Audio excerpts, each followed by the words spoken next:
ज्या पद्धतीने काल बागेश्वरने स्टेटमेंट केलं आणि सांगितलं की शिवाजी महाराज युद्ध करून थकले आणि मग त्यांनी दुसऱ्याच्या हातात त्याची धुरा द्यायचा प्रयत्न केला. मला प्रश्न विचारावासा वाटतोय राज्याच्या मुख्यमंत्र्यांना, जे काहीच दिवसांपूर्वी काँग्रेस प्रदेशाध्यक्ष हर्षवर्धन सपकाळजी यांच्याबद्दल वाटेल त्या भाषेत अध्वा बोलत होते, ते सीएम आणि तमाम भाजपचे सगळे नेते प्रवक्ते भुरटे भारटे सगळे भक्तुल्ले सगळेच लोक, या सगळ्यांना तुमच्या अस्मिता आता कुठं गेल्या आहेत? सोयीनुसार तुमच्या अस्मिता निघतात का? तुम्हाला वाटेल त्यावेळेला तुम्ही बोलाल आणि वाटेल त्यावेळेला विषय सोडाल.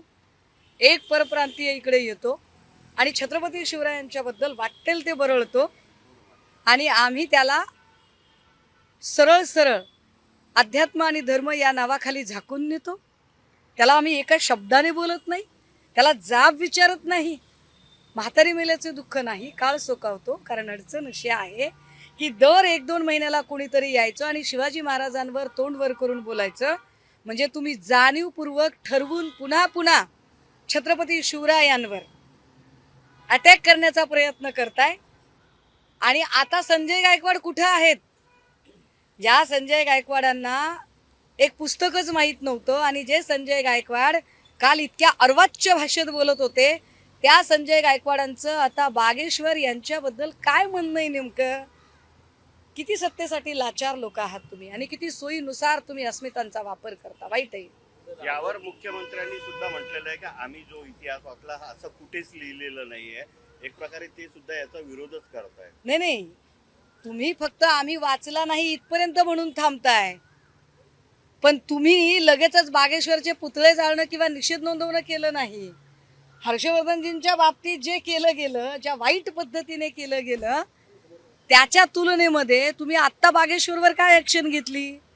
मुख्यमंत्र्यांनी इतिहास वाचला नाही, कारण इतिहास तसा नाहीच आहे. परंतु एक माणूस येऊन या महाराष्ट्राच्या अस्मितेवर घाला घालू पाहतो. कारण राजे आमच्या मनामनात कणाकणात नसानसात भिनलेले आणि आमच्या अस्मितेवर एक माणूस येऊन बोलतो आणि त्या कार्यक्रमाला विशेषतः तिथेच मज्जाव केला जात नाही. त्या मंचावर गडकरीजी होते, त्या मंचावर सगळे भाजपचे वरिष्ठ नेते होते आणि यातल्या एकाही माणसाने बागेश्वरला मज्जाव केला नाही. पुन्हा कशाला बाता मारताय?